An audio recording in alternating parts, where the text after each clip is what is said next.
Hello everybody, welcome back to my YouTube channel. I'm currently 25 weeks pregnant and today I'm going to show you guys my current favorite go-to breakfast. So anyone who's been pregnant before probably knows they've been on the journey of liking foods, not liking foods, and feeling like foods, and foods making you feel sick, and then yada yada yada, the list is endless. I actually love eggs for breakfast, usually. But during this pregnancy, I haven't really been feeling like eggs most days. So some days I do feel like it, but then I eat it and I just don't feel too well afterwards.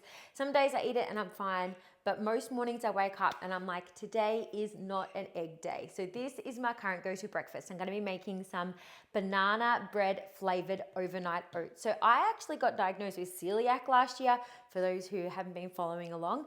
And so it did make trimester 1 very hard in my pregnancy because all I felt like was Vegemite on sourdough and I was not allowed to eat it. Anyway, I survived. I've gotten to 25 weeks.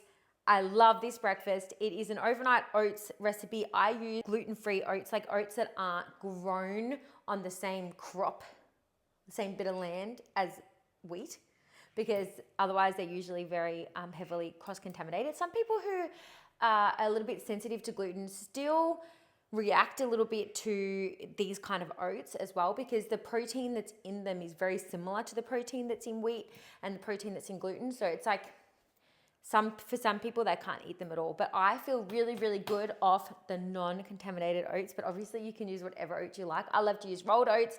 Then I've also got in this other container here, I've also got protein yogurt. I've got vanilla essence in there as well, like a little homemade vanilla. You might see little speckles of vanilla. Just put it all into one thing. Then I've got chia seeds and cinnamon here. I've got some milk, so you can use whatever milk you would like. And I'm also going to be just using just one serve of protein powder, so it's only going to end up being half a serving each. It's going to be plenty of protein in this dish. All I'm going to do is mix it up in this bowl right here, and then I'm going to divide it into a couple of jars. So this is going to be 2 servings for me. You can break it up into however many serves you like. I have been eating slightly smaller meals, which are probably still bigger than most people's meals, to be honest. But I usually would eat like a massive breakfast, massive lunch, massive dinner. But right now, my belly's feeling very full very quick. So I'm eating smaller meals and more of them throughout the day. So this is going to be a really good breakfast for me, just to grab out of the fridge and just eat whenever I'm hungry in the mornings, which is usually fairly early because my baby boy needs food. All right, let's get mixing. Okay guys, who am I kidding? I almost forgot the star ingredient, which is the bananas. So I've actually got 2 bananas in here as well. So 1 for each serving. I froze a heap of super duper ripe bananas.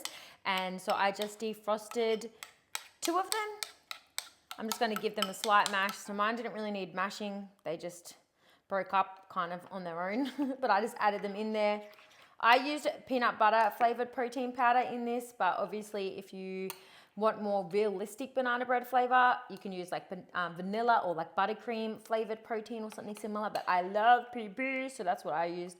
I'm gonna top it with peanut butter as well, but that's obviously optional too. One thing I would highly recommend when it comes to making overnight oats is to make it in a bigger tub, and then after a little while pour it into whatever jars you're gonna actually end up serving it in and sitting it in the fridge for the next morning. I like to maybe every like half an hour for a few times, I like to give it a little bit of a stir, because as the chia seeds and the oats start to soak up a bit of the liquid, I just love it. I just feel like it ends up being way more creamy the next morning if I've given it a few stirs. So I'll leave it in this, put it in the fridge, and then in about half an hour, just when I walk past the fridge, I'll give it a little quick stir, and I'll just do that a couple of times, and then I shall pour it into these serving glasses, which then I will put into the fridge overnight for tomorrow morning, and then I'll have the second serve the next morning.